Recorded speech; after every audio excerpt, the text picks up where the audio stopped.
Hello random person, Sab Nino here. A while back, I made a video discussing all of the Snap and Switch sets at the time, and since then, they have made a ton more since that video. So I thought, why not go over the sets again, almost a year later, and see how well they hold up. I mainly did this to ask a question that I've had for a while, which was I too harsh on the Snap and Switch sets?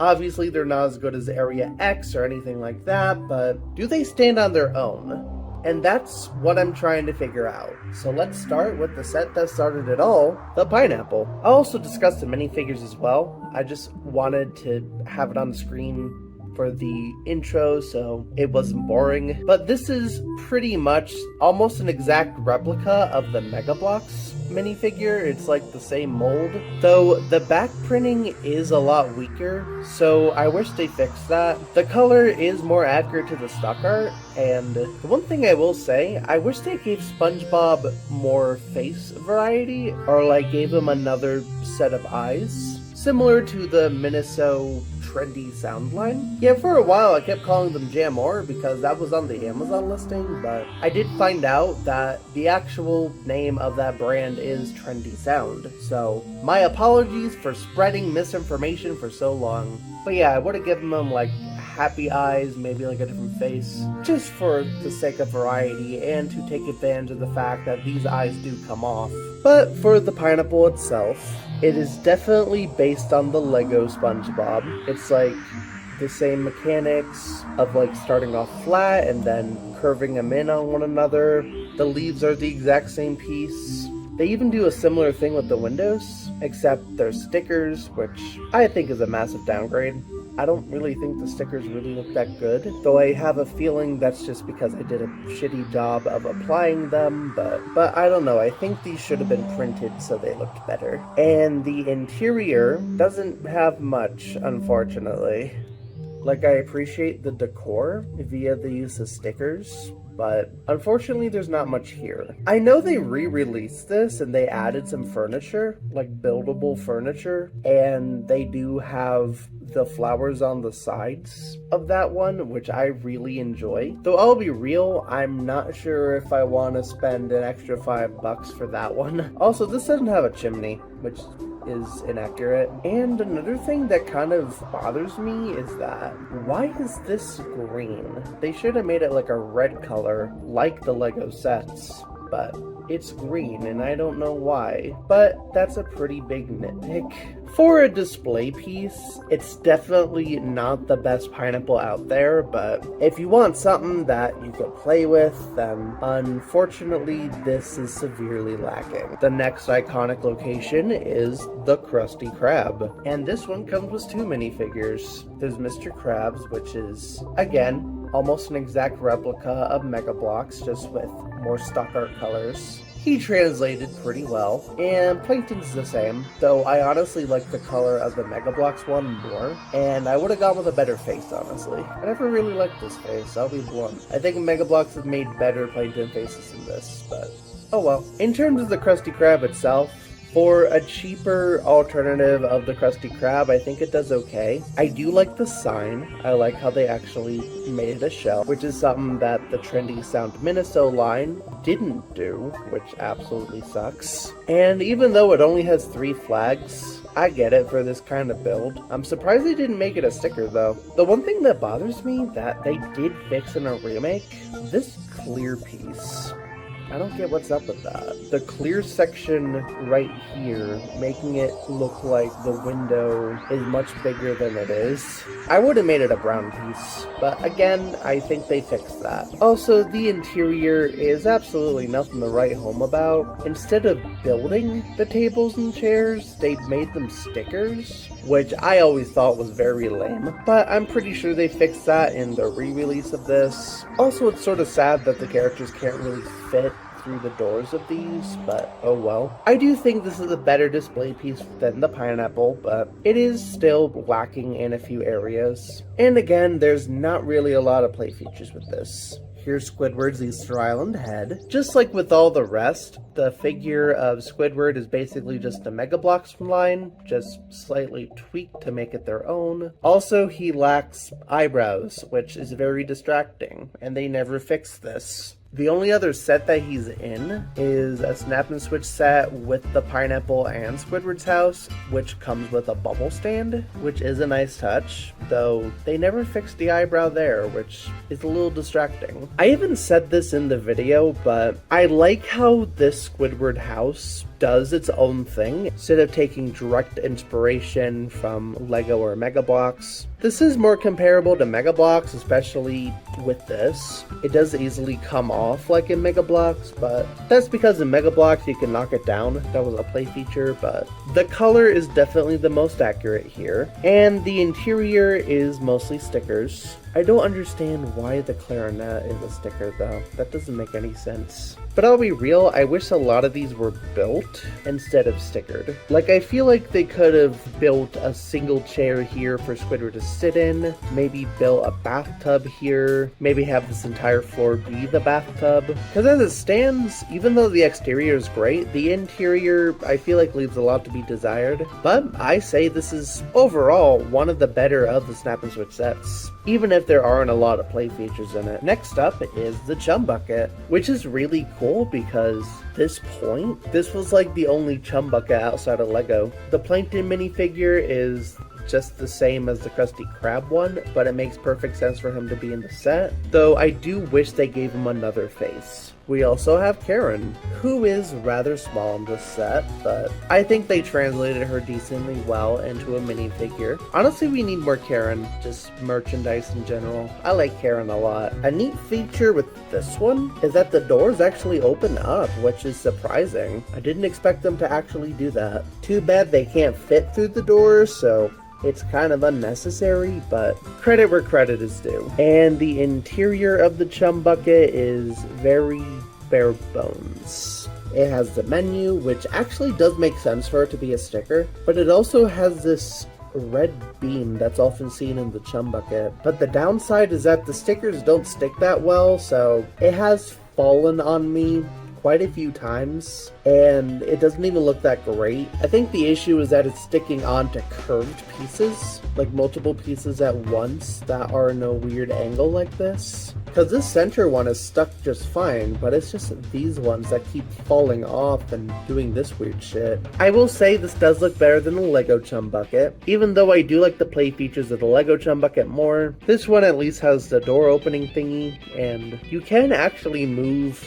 these, which I suppose is also a neat play feature as well. It's not much, but I'm just grasping at straws. But the Area X Chum Bucket is definitely the best Chum Bucket so far. Be sure to check out that video after you're done. I'm really proud of it. Next up is the one that I got pretty heated about last time, the Bikini Bottom bus. Honestly, it's a cute build. It's no Bikini Bottom Express from Lego, but it has more accurate colors, and it does make sense for these to be windows, given how small the build is. And it does give more of a play feature since it is a vehicle, and vehicles are always fun play features. But the issue I had with it is the character they chose for this, and I was upset that they didn't include The Rock. Do they ever fix this? Stay tuned to find out. But as it stands, I definitely think I was too harsh on this. Because on its own, it's pretty cute. I do like the vehicle, though it does suck that Patrick can't fit in said vehicle. But I do consider this a good set. Also, the sign display is really cute as well, although a little wobbly. And Patrick himself, I actually think they improved upon the Mega Bloks one, because in the Mega Bloks minifigure, these legs were just his pants. While here, they made his pants bigger, so it looks less like his junk is suffocating. So good job, Snap and Switch. This is a good set. And now for the stuff I haven't covered in the original Snap and Switch video, but have tackled in other videos on this channel. This one is Sandy's rocket. And here's the Sandy minifigure. One thing I find very bizarre is that it's like a weird hybrid between Lego and Mega Bloks. I wonder why they did this, because it's definitely very different, especially with the leg articulation. None of the other characters have leg articulation. So in order to be fair, I would have just had it be based on the Mega Bloks. Also, it doesn't have a tail, and the arm articulation is a lot more limiting because it's more like Lego articulation, which is fine if it wasn't for the other Mega Bloks inspired figures in this set, making her feel like an outcast. Also, one thing I despise about this is the sticker. Why did they make this a sticker when it's a round surface? Because it's very easy to fall off. When I was comparing all of the minifigures in that one YouTube short, it even fell off and I couldn't find it. So yeah, fuck this flower, I hate it. Super lazy. And unfortunately, the rocket isn't much better. It looks very clunky, and the interior is just okay. Sandy does fit in it, which I do like, but in order to get her in the rocket, unfortunately, you have to be very careful. Oh, did I mention that this set is really fucking fragile? I have had this motherfucker break on me so many times when I was building it, and it still breaks. It is the most fragile out of all of the Snap and Switch sets. There are a lot of loose pieces. Like right now, even this is loose. It also has the spinning gimmick, which I would have loved, but it doesn't spin that well, so what's even the point? So unfortunately, this is not only the worst Sandy's Rocket set, but this has to be the worst Snap and Switch set of them all. I would not recommend this in the slightest. And I really hope they fix it like they did with the pineapple and the Krusty Krab, because this one actually needs fixing. Okay, my frustrations aside, now let's talk about a location that has never gotten a set up to this point. Jellyfish Fields. Typically this is the point where I'd say I give them massive points of originality, but there is something I do want to bring up about this. I made a video on what if Lego Spongebob were to make a comeback. And one of the locations I included was Jellyfish Fields, because at that point there haven't been any sets relating to Jellyfish Fields. And this came out after that video, which makes me wonder if they got inspired by my video.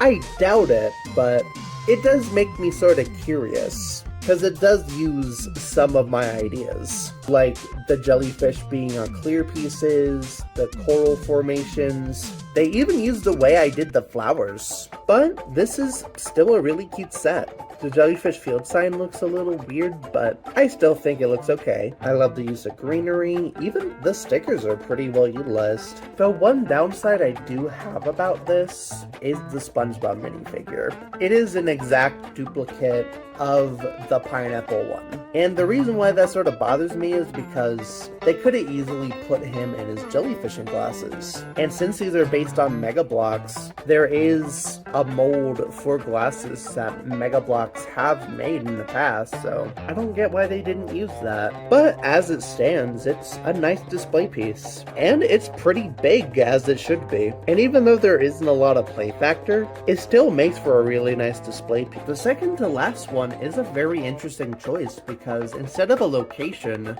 we have a SpongeBob popsicle. Hey, I'll give them points for originality. Lego or Mega Bloks have never done this before. Probably because when those came out, the popsicles weren't as popular as they are now. But this is a nice build. I like how it's not perfectly square. The color choices look really nice. And it has a really cool play feature. Because as it says on the box, it comes with 2 sets of eyes and 4 different sticker faces. And here's what some of the faces look like. Which I will say is a nice gimmick, though I wish they made it more brick built, because once you apply a sticker, unless you want to break the stickers, you can't really change the faces. So my popsicle is stuck like this. So I wish they found a way to make the customability less permanent, but I do like the inclusion. Also, it comes with a display stand, which is also really nice because this is meant for display. I also like how it's transparent, so it kind of looks like ice. But this is probably one of my favorite sets, solely for originality. Plus, it makes me really hungry for a SpongeBob popsicle. And for the grand finale, Patrick's Rock.